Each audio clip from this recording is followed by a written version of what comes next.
Everyone, in today's video we are going to learn how to start meeting in mobile phone.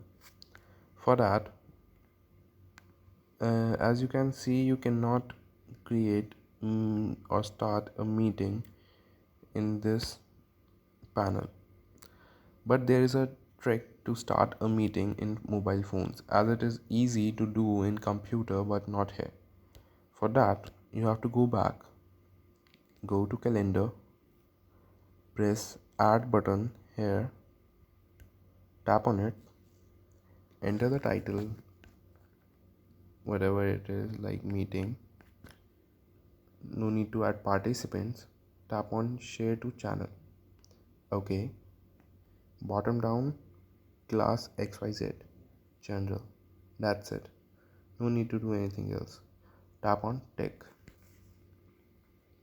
Once you do that, in your team, this new meeting will reflect here today 3 a.m. If you tap on it, you will see a join button here, and the moment you tap on join button, your meeting will start, and then you can ask your participants to join that meeting too.